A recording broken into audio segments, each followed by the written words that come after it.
Ramaphosa, vote qui a eu lieu au 32e sommet de l'Union africaine qui se tient à Addis Abeba. Félix Tshisekedi siège pour la première fois devant ses pairs ce dimanche 10 février. Avant de prononcer son discours, il a échangé avec le secrétaire général des Nations Unies, Antonio Guterres, qui a salué la volonté du président congolais de travailler en collaboration avec les Nations Unies. Voilà, après les titres, place au développement. Quelques jours après son élection en qualité du président de la RDC, le chef de l'État congolais, Félix Tshisekedi, a été élu ce dimanche 10 février 2019. Deuxième vice-président de l'Union africaine pour l'exercice 2019. Il vient après Al-Sisi d'Égypte et Ramaphosa de l'Afrique du Sud. Ce vote a eu lieu au cours du 32e sommet de l'Union africaine qui se tient à Addis Abeba, en Éthiopie. Excellences, Mesdames et Messieurs, il est un fait que la République démocratique du Congo se présente aujourd'hui devant vous dans un contexte particulier qui devrait, j'en suis persuadé, honorer toute l'Afrique. Ce contexte issu des élections qui ont eu lieu le 30 décembre 2018 consacre la toute première alternance démocratique et pacifique du pouvoir depuis notre indépendance et ce, dans le respect de la Constitution.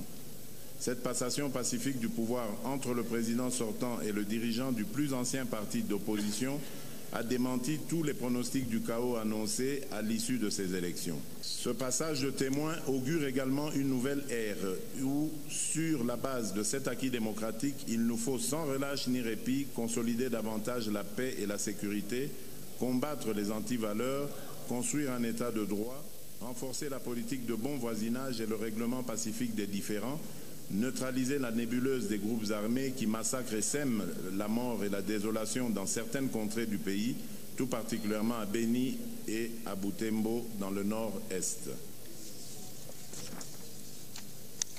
Notre pays a tant souffert depuis qu'il est Congo. Les guerres meurtrières que nous avons vécues devraient interpeller toute l'Afrique et la conscience internationale. Addis Abeba, la capitale éthiopienne, abrite du 10 au 11 février 2019 les travaux de la 32e session ordinaire des chefs d'État et de gouvernement des pays membres de l'Union africaine. Le Congolais Félix Tshisekedi a été très attendu. La principale raison, l'homme augure la première alternance démocratique à la tête de son pays. À son arrivée samedi à l'aéroport international d'Addis Abeba, le président de la République démocratique du Congo a eu droit à un accueil digne d'un chef d'État. Honneur militaire.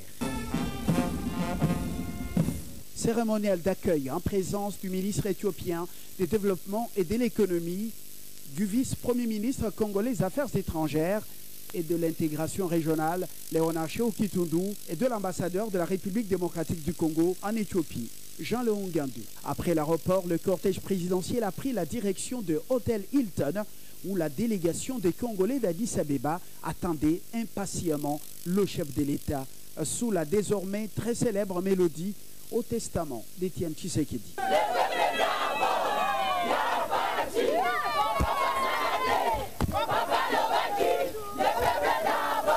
Pas de répit pour le nouveau venu dans la sphère des chefs d'État à l'Union africaine. Aussitôt installé, Félix Tshisekedi s'est entretenu avec son homologue égyptien Abdel Fattah al-Sisi, le président entrant de l'Union africaine. Une toute première rencontre qui se déroule à l'hôtel Sheraton. Au menu, le raffermissement de relations bilatérales et d'amitié entre Kinshasa et le Caire. Il nous a assuré de sa franche collaboration pour soutenir le Congo dans ses efforts de paix et de développement. Dans l'agenda chargé du chef de l'État congolais à Addis Abeba, l'entretien avec son homologue namibien et président en exercice de la SADC. Une rencontre tenue peu avant la concertation des chefs d'État des pays membres de la SADC en marge justement de ce 32e sommet de l'UA.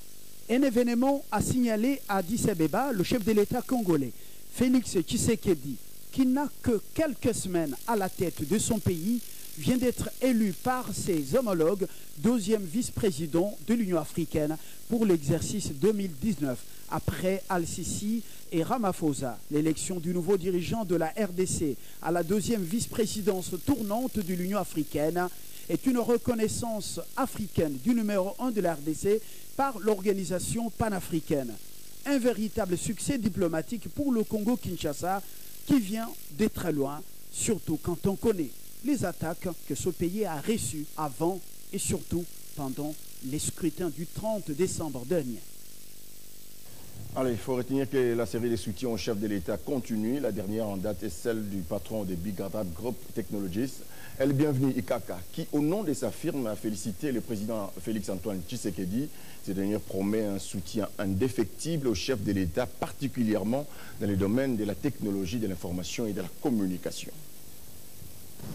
Big Data Group Technology Pty Ltd félicite son Excellence, Monsieur le Président Antoine Tshilombo Tshisekedi, et lui rassure sa collaboration afin de l'accompagner dans sa mission de développement de ces grands et beaux pays que la République démocratique du Congo. L'émergence de la RDC ne pourra se faire que par un processus nécessitant un bon leadership ainsi qu'un système de gestion innovant pour gérer l'administration afin de fournir des services à la population, en particulier avec l'augmentation de la population de la RDC et l'arrivée de nouvelles technologies. Nous lui promettons vraiment un bon accompagnement dans la technologie de pointe. C'est le seul apport que nous pouvons lui apporter, c'est l'outil de travail qu'on peut lui apporter. Et nous sommes prêts pour ça. Et cet outil va lui permettre la bonne gouvernance, le contrôle, la coordination, la planification pour les fils et filles de ce pays. Et puis le président du bureau provisoire de l'Assemblée nationale, monument de l'UDPS, Gabriel Kyungu-Wakumwanza, est parmi les signataires de la lettre de 52 pages ayant défié le pouvoir du maréchal Mobutu et donné naissance à l'Union pour la démocratie et le progrès social UDPS. Déclaration faite par le secrétaire général adjoint de l'UDPS, Augustin Kabouya, vendredi lors de l'émission Totimola sur Télé 50. Suivez cet extrait. Omoni Bitumba Oyo, parmi les signataires, il y a lettre, il y a 52 pages. Gabriel Kyungu-Wakumwanza avait pris des risques, il y a qu'au défier le pouvoir à Mobutu. D'où par conséquent, Nakoki Mingi ko Telemanaba propos n'a été. C'est un patriarche, il a parlé, j'ai beaucoup de respect envers lui, mais il n'était pas correct dans le jugement naïe. Parce que le patriarche a réagi après notre sortie médiatique à travers la matinée. Hein? Mais patriarche avant d'Akinewana. D'ailleurs, s'il y a quelqu'un qui peut être content dans l'élection, il y a moi, Namboga Félix Tshisekedi, c'est patriarche Gabriel Kyungu-Wakumwanza. C'est leur œuvre, puisque IDPS est né à partir de la lettre de 52 pages. Au jour, c'est notre monument que nous avons pour le moment, puisque Batouignon sur la Koufi, il n'y a que lui qui est resté, et Paul Kapita Chabani, Batouana, Atabas, Balobi Nangamabe, nous avons protégé, nous avons préféré toucher Bangote. Puisque jour na mona qui est na prestation de serment, nous comprenons que non, quand même patriarche a honoré Moussalo Bango Basalaki. Bisso, tu épargnes qui est na makamwana, tu le bag non. Bisso Moko, il faut te faire entendre voix na Bisso en tant que UDPS. Au moins, makamunyon ce patriarche à lobby, na boyi ko toucher, c'est notre patrimoine, tous protéger. Ok. Ce qui va bilogo ne l'Obama qui na mususu. Na nyaki na l'Obama makamoko likoloane. Patriarche est notre patrimoine, c'est une valeur pour nous, nous ne pouvons pas l'attaquer. Vous comprenez? Mais après, nous comprenons que vers la fin, non, patriarche, à l'obi yo yaya, aux ans à 37 ans, balé qui bazan à 2 ans, une année, 3 mois, au bêta film ou magacité. Et c'est ça l'essence que j'avais compris en message à patriarche. Yango, to sur soir, yango, biso to le beli makambo, réconciliation nationale. Cette information, avant de poursuivre ce journal, après la séance plénière du mercredi dernier, la ronde du président de l'Assemblée, Gabriel Kyungu-Wakumwanza, dans différentes commissions de validation des mandats des députés, le rapporteur de la Chambre basse, Jackson Aoussé, tiendra un point de presse ce lundi 11 février. Objectif, évaluer les travaux des commissions et calibrer ainsi la prochaine séance plénière de l'Assemblée nationale. Dans l'actualité également, la situation sécuritaire à Yumbi, dans la province de Maïndombe, préoccupe au plus haut point les autorités du pays. Une guerre interethnique qui a pour cause les conflits fonciers a occasionné le déplacement de plus ou moins 17 000 réfugiés au Congo-Brazzaville. Et pour mettre fin à ces fléaux, une commission mixte devant être mise en place pour faciliter le retour de ces réfugiés. Je vous propose ici d'écouter à ce sujet les ministres délégués en charge des Congolais de l'étranger, Emmanuel Ilunga. Effectivement, il y a une commission qui était à Yumbi pour enquêter, pour chercher à comprendre qu'est-ce qui s'est passé, qu'est-ce qui se passe, pourquoi les Congolais entre eux peuvent aller jusqu'à ces extrémités, comme si on se battait avec des pays étrangers. Ils sont de l'autre côté à Brazzaville. Moi, je leur ai promis que je reviendrai. Je vais faire rapport à la hiérarchie et je reviendrai vous voir, mais cette fois-ci, si je reviens, c'est pour vous prendre qu'on rentre chez nous. Ils ont dit, donnez-nous au moins des tôles pour que nous puissions nous-mêmes construire nos maisons, ne serait-ce qu'avec des briques en terre battue. Et j'ai fait rapport au Premier ministre qui est favorable et qui a signé un ordre. Mais hélas, ça a été freiné, pas éliminé, freiné parce qu'il y a eu des festivités. Il y a eu d'abord l'investiture du nouveau chef de l'État, et puis il y a eu un temps mort. Maintenant, le président de la République, le chef de l'État, dans son discours d'investiture, a souligné cette question de Yumbi. Ça veut dire que c'est un problème auquel il fait allusion personnellement. Donc l'importance, il accorde une importance assez conséquente. Il a souligné cette question qui doit régler ça. Il l'a dit. Et donc, après sa tournée, il a répété encore à Brazzaville que les solutions sont là. Donc nous attendons les instructions du chef de l'État pour non seulement, il y a obligation d'avoir 2 commissions. Donc une commission que je vais conduire en dehors de notre territoire, donc que je vais amener à Brazzaville, et une autre commission d'intégration, comme on a prévu, ici chez nous, mais à Yumbi, qui va recevoir nos compatriotes qui vont revenir pour pouvoir les installer, les intégrer et leur donner la possibilité d'échanger pour se tolérer, pour que plus jamais ces genres de comportements ne reviennent plus chez nous. Direction la province de la Chouapa pour parler du lancement des travaux de réhabilitation de l'axe routier reliant cette province à celle de l'Équateur. L'opération est prévue pour la 2e quinzaine du mois de février. En provenance de Kinshasa, le gouverneur de cette entité territoriale, Pancréa Bongo, l'a annoncé en présence de la presse équatorienne ce week-end. Suivez.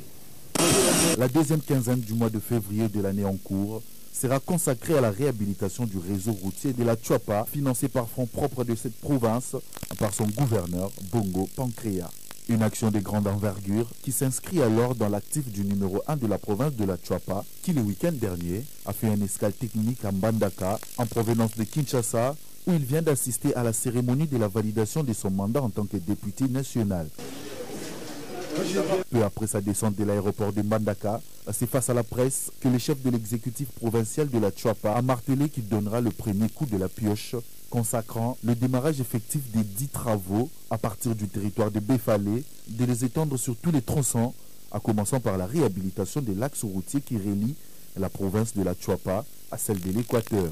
Le gouverneur de la Chouapa, Pancréa Bongo, est déterminé à réussir là où tous ses prédécesseurs ont échoué. Si je passe par Mbandaka, c'est pour essayer de voir l'état des routes entre Mbandaka et Boende qui ne cesse de se dégrader. Et c'est pourquoi j'ai levé l'option, puisque nous avons un projet avec l'Office des routes. C'est pourquoi je vais faire un peu d'itinérance à partir de 85 km de Befalé pour arriver à Boende, voir l'état des routes.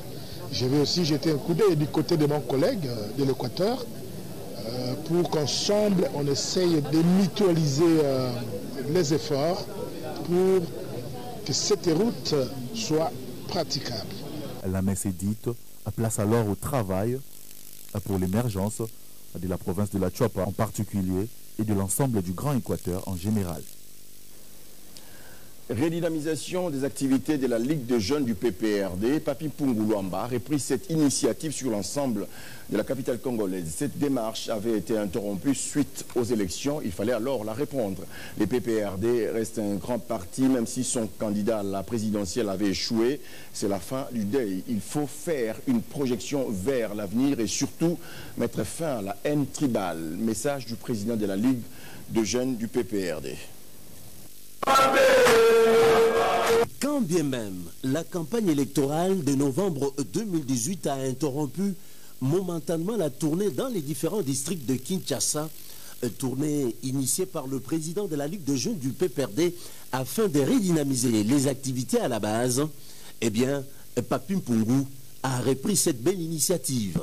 Ses contacts directs avec les jeunes militants du brave district de Tchangou démontrent à suffisance l'importance qu'il accorde à sa tâche, celle d'encadrer politiquement la jeunesse du parti, peu importe la distance où elle se trouve. Tous suspendus à ses lèvres, Papi Mpungu a mis l'accent sur l'amour du parti et le travail bien fait, deux atouts indispensables selon lui pour faire du PPRD une grande machine politique capable d'influencer la marche du pays vers les progrès. Aujourd'hui, nous sommes venus dire à nos amis de Tchangou que Joseph Kabila Kabange, notre leader, le modèle de la démocratie, est notre président du parti. Et que nous devons lever le deuil parce que nous n'avons pas gagné les élections présidentielles. Nous devons plutôt nous préparer pour les élections de 2023.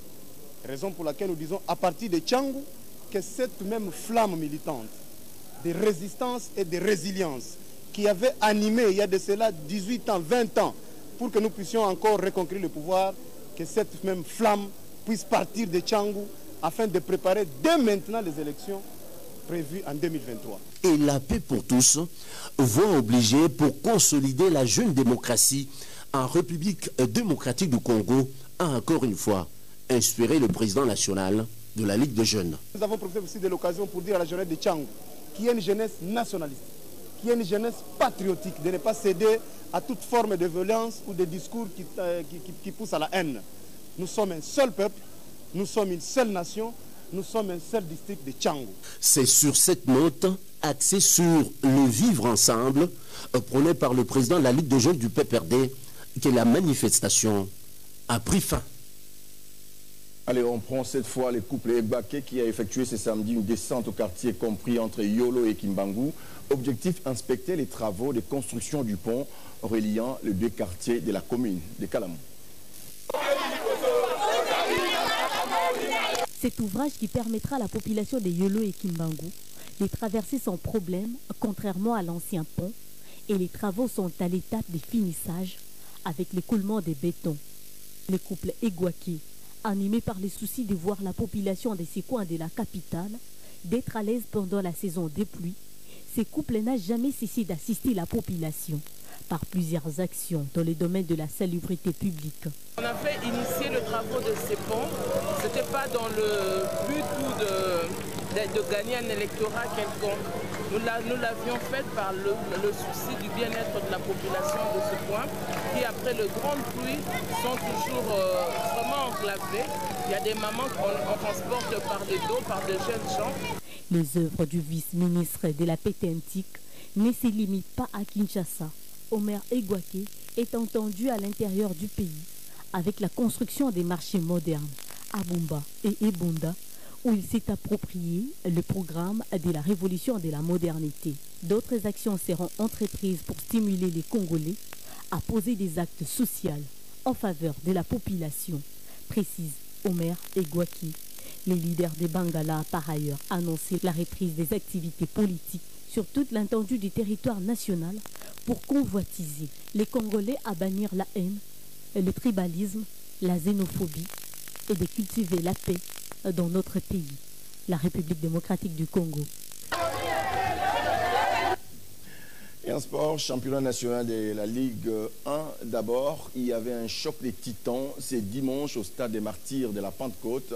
Les derniers clubs Motema Pembe recevaient la formation de Sa Majesté Sanga Balende pour le compte de la 19e journée. Ni vainqueur ni vaincu dans ces duels où les Immaculés ont été rejoints au score en toute dernière minute de la partie. Tel est le score final qui a sanctionné cette affiche.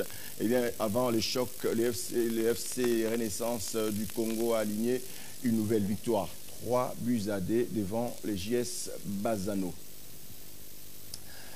Et puis, prenons les nouvelles de la Ligue 2 où 3 clubs de la province de la Chopo viennent d'être disqualifiés par manque de moyens alloués à ces derniers. Cette décision loyale de la Ligue nationale de football est aussi appuyée par le président de la FECOFA. Par ailleurs, Constant Omari, il s'est dit plutôt indigné de l'abandon des clubs par certains gouverneurs des provinces. Doudoumbala pour les détails. 3 clubs de la province de la Chopo ont été disqualifiés de la course à la Ligue faute des moyens. Une situation qui énerve le président de la Fédération congolaise de football association. En ce qui concerne la province orientale, vous savez, jadis, cette province faisait partie de la 3e poule du développement du football zaïrois. Nika, Kisangani, Malekessa, il y avait plein d'équipes là-bas. C'est de là que sont arrivés beaucoup de joueurs, les Sayo Moukouli et comme ça. Il ne s'agit pas au président de la FECOFA de changer de règlement, mais j'en veux aux autorités provinciales, le gouverneur et le comité exécutif et le gouvernement provincial. Je ne peux pas comprendre que 3 équipes d'une province ne soient pas en mesure de se déplacer pour aller jouer un match. Et ça me fait très mal au cœur.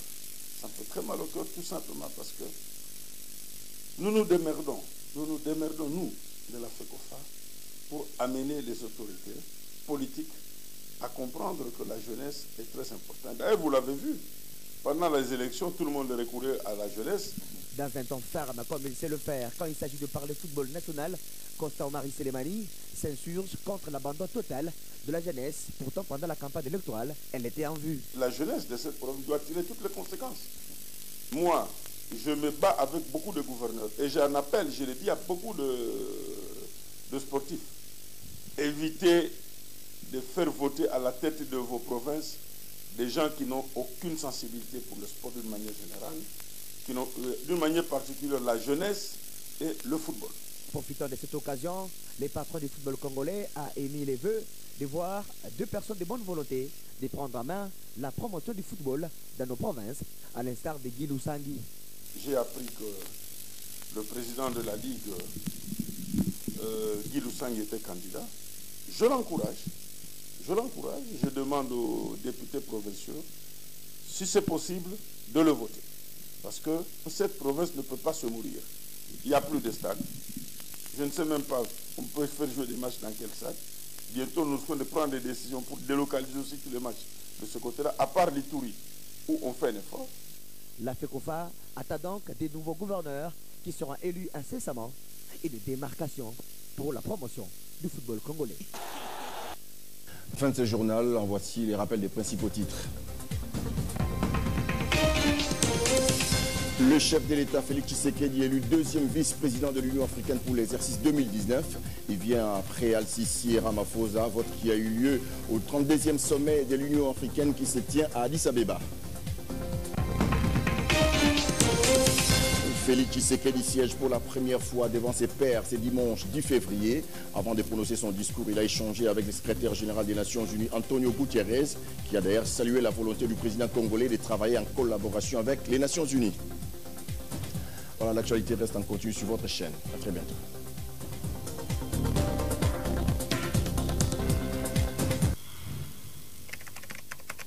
L'actualité.